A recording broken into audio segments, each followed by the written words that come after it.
On revient sur cette nouvelle de dernière heure à Windsor. 1500 emplois seront perdus en septembre à l'usine de Chrysler où on construit la Pacifica. Colin, comment Chrysler explique sa décision?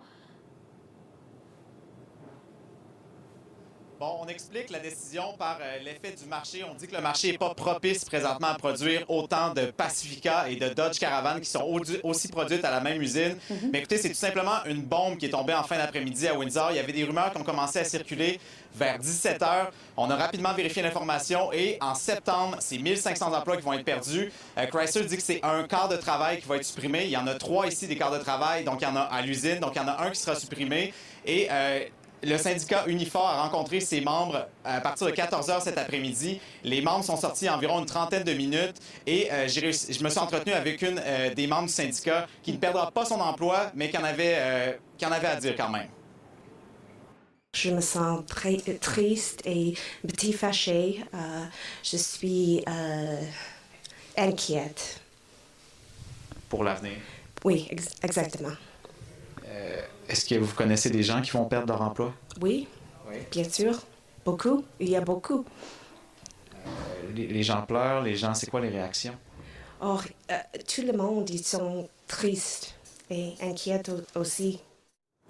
Bon, on comprend le choc pour les employés et c'est un coup dur là, pour toute la ville. Certainement, Gabriel, parce que vous savez, à Windsor, c'est un sujet qui fait beaucoup les manchettes ce mois-ci, c'est que l'économie n'est pas très diversifiée. L'industrie automobile est encore très importante ici. Bon, il y a beaucoup de gens qui vont travailler de l'autre côté de la frontière aux États-Unis, mais quand même, l'usine de Chrysler ici, c'est majeur dans l'économie. Et c'est difficile pour la ville parce qu'il y a un an exactement, l'autre employeur majeur de la ville, le casino Caesars, avait été en grève pendant la plus longue grève de son histoire. Alors, en un an, c'est 2 coups majeurs. Et là, ça va être en septembre. Et pourquoi aujourd'hui ça a été annoncé, c'est que FCA doit avertir ses employés 6 mois d'avance pour les mises à pied permanentes. Mais quand même, moi, quand j'ai parlé avec la porte-parole d'FCA, elle m'a expliqué que si le marché était opportun, les gens pouvaient être rappelés. Des employés qui ont été mis à pied pouvaient être rappelés, qui sont sur la liste selon leur seniorité, leur ancienneté, autrement dit.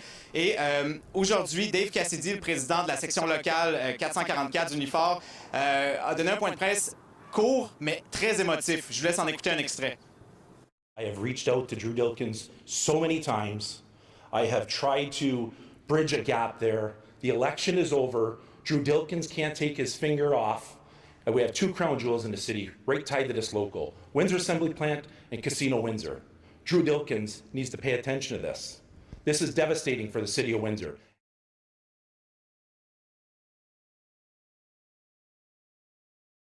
Très dur pour le maire de Windsor, Drew Dilkins. On verra ça va être quoi la suite des choses. On vient vraiment de l'apprendre, donc on va surveiller tout ça, Gabriel. Oui, tenez-nous au courant s'il y a d'autres développements. Merci, Colin.